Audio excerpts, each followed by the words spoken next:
Assalamualaikum warahmatullahi wabarakatuh. Saya Rita Asmara Mukti, guru PPKN kelas 10 SMA Negeri 2 Bandung.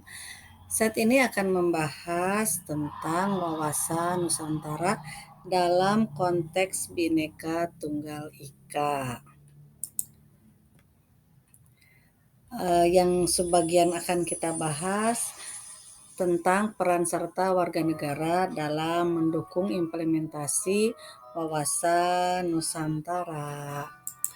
Adapun tujuan dari pembelajaran kita melalui kegiatan pengamatan tayangan gambar dan video, siswa dapat menganalisis pentingnya wawasan Nusantara dalam konteks Negara Kesatuan Republik Indonesia. Dan melalui kegiatan menebak emosi, siswa mengembangkan pembiasaan emosi diri dan sikap empati sebagai bentuk peran serta warga negara dalam mendukung implementasi wawasan Nusantara dengan benar. Melalui unjuk rasa, siswa dapat menyajikan bentuk peran serta warga negara dalam mendukung implementasi wawasan Nusantara di berbagai bidang dengan kreatif.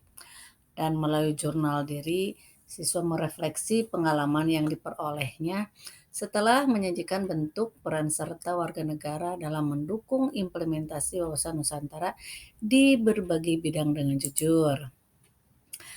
Adapun aspek Trigatra dan Pancagatra yang terdapat dalam wawasan Nusantara itu juga memang perlu dipahami.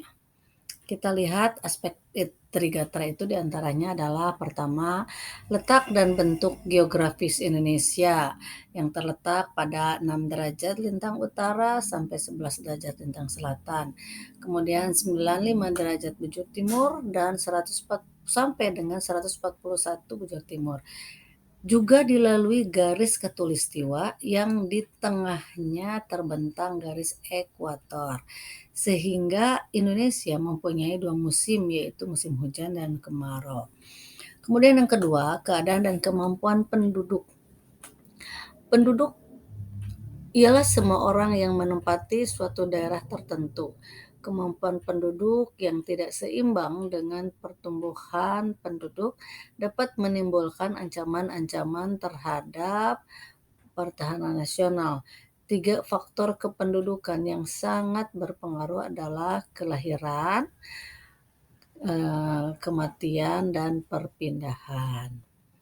Kemudian poin ketiga dari aspek Trigatra yaitu keadaan dan kekayaan alam. Sifat unik kekayaan alam yaitu jumlahnya yang terbatas dan penyebarannya yang tidak merata sehingga menimbulkan ketergantungan, dan oleh itu banyak negara-negara yang sengaja datang ke Indonesia karena Indonesia termasuk sumber yang bisa dimanfaatkan berkaitan dengan alam. Kemudian ini adalah aspek Pancagatra, Ipolesos Budhankam, ideologi, politik, ekonomi, sosial, budaya, dan hankam. Implementasi politiknya, implementasi wawasan Nusantara dalam kehidupan politik akan menciptakan iklim penyelenggaraan negara yang sehat dan dinamis.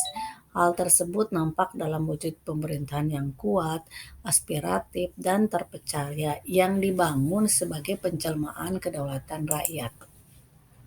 Implementasi wawasan Nusantara dalam kehidupan ekonomi akan menciptakan tatanan ekonomi yang benar-benar menjamin pemenuhan dan peningkatan kesejahteraan dan kemakmuran rakyat secara merata dan adil. Di samping itu, implementasi wawasan Nusantara mencerminkan tanggung jawab pengelolaan sumber daya alam yang memperhatikan kebutuhan masyarakat antar daerah secara timbal balik serta kelestarian sumber daya alam itu sendiri.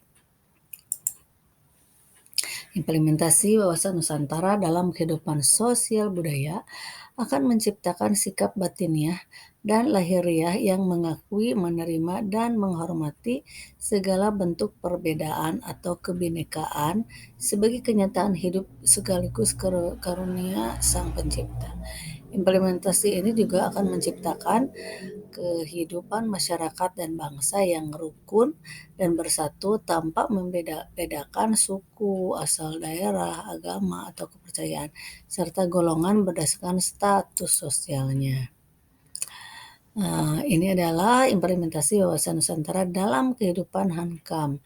Pertahanan keamanan akan menumbuh kembangkan kesadaran cinta tanah air dan bangsa yang lebih lanjut akan membentuk sikap bela negara pada setiap orang Indonesia. Demikian tadi semua tentang materi peran serta warga negara dalam implementasi wawasan Nusantara. Assalamualaikum warahmatullahi wabarakatuh.